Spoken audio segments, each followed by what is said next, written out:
Okay, Raphael. So this morning we are going to learn about unknown. So, for example, last time we learned, say you have 7 plus 6, yeah, equal to something that we don't know, yeah, and then minus 4. Now, so how do you get this number inside the box that we don't know? First you add 7 plus 6, which makes 13, and then you add 4, which makes 17, and then 17 goes in the box. So 7 plus 6 is 13. So, and 17 minus 4 is also 13. Okay, very good. Now, you know, in the future, normally in mathematics, to say something that we don't know, yeah, we don't use like, box or any other figures, for example, stars, yeah. So normally in mathematics, if you want to say something that we don't know, we can use letter. So for example, 7 plus 6 equal to A, for example, minus 4. So this letter A is also something that we don't know. So essentially, it's the same thing like the box, yeah?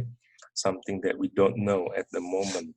And now the thing is, to get A, we will do the same thing like what you did here. So basically, you have 7 plus 6, which give 13. And then when you have this, now you have to add 4 here. So that will give us the value of A. So this is interesting also. If you have an equation, yeah, the way we read the equation is we can read from left to right. So for example, 13 plus 4 equals to A, yeah, and 13 plus 4 equal to 17. But at the same time, you can also read the equation from right to left. So in this case, you see A equals to this number, 17. Okay, that's good. So, we will use more letter in the future, yeah. Instead of using a box or other figures like stars, yeah. So normally when you say something that we don't know, yeah, or you call it the unknowns, that's not just the only meaning of unknown. So for example, say you have 2 things here. Okay, for example, we have 2 numbers here. Okay, now these 2 numbers, when you add them, equal to something. So say equals to 8. Okay, so I think I gave you this question before, yeah. So I remember at that time you answer that the value inside the box is 4 and also 4, which is correct. Yes, 4 and plus 4 will give us 8. Okay, but the thing is, these answers, yeah, 4 and 4 is just, yeah, it is not the only.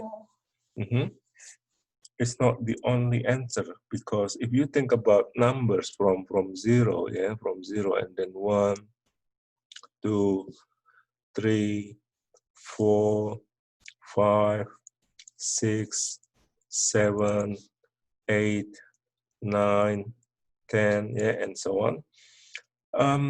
You can fill out this box by different numbers, yeah. So can you think the possibilities that can give you 8 when you add 2 numbers? Okay. Wait. 1 and 8. No, look, second. Oh wait, sorry. 1 and 7. Okay, 1 and 7. Yeah, 1 and 7. So we can write down here, for example, 1 and then 7. And then you can write down 2 and 6. Okay, 2 and 6. 3 and 5. And for 4 itself, and yeah. 4. So 1 and And 7. 0 and 8. 0 and 8. Okay, very good. So Let's start from this 0 and then 8, yeah.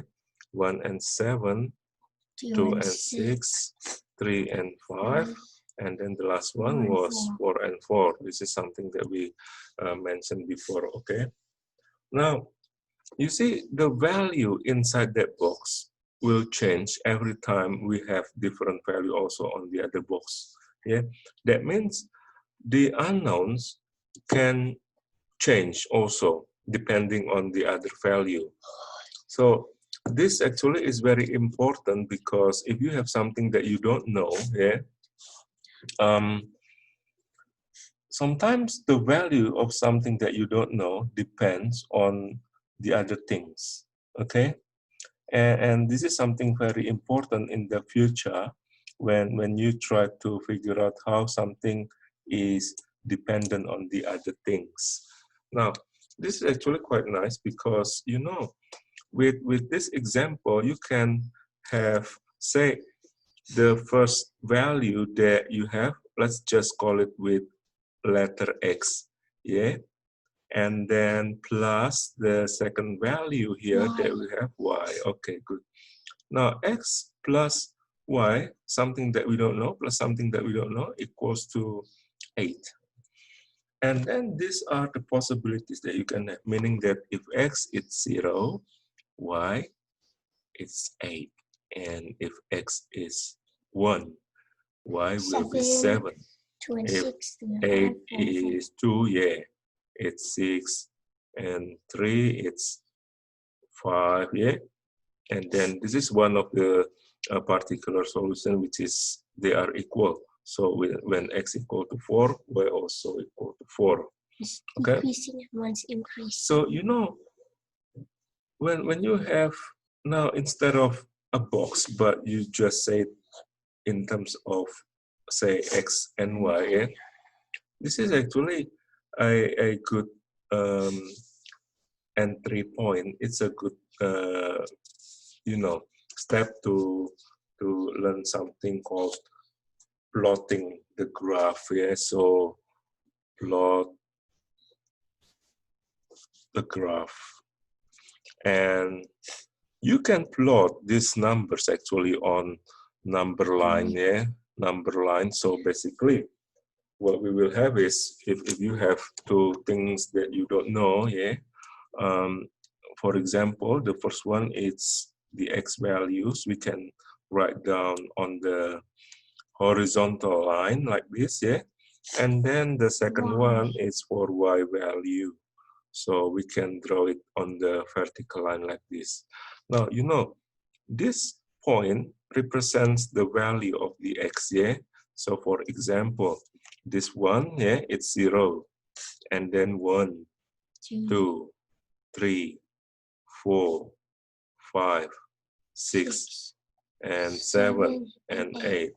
Now, if you look at this one also, this is the 0 for Y, yeah? And 1, 2, 3, 4, 5, 6, 7, 8, and so on.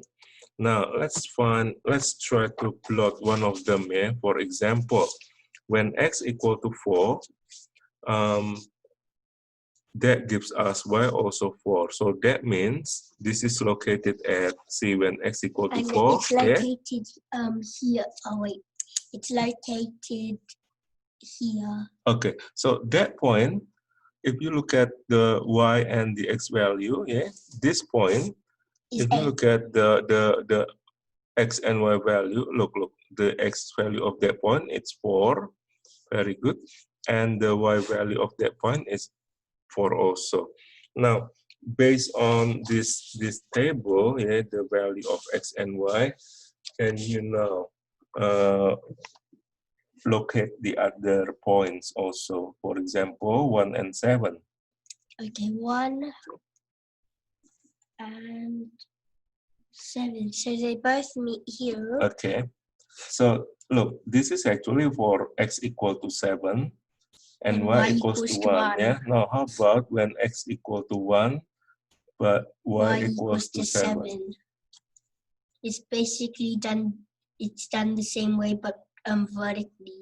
Okay, so this one gives us a value of x equal to 1 and y value equals to 7. Yeah. Now how about the x value equals to 2 and y equals to 6? Okay, very good. Next, x equal to 3 and y equals to 5. It's kind of making a staircase now. Yeah, it's like a staircase. Now when x equals to 5 and y equals to 3. Yes.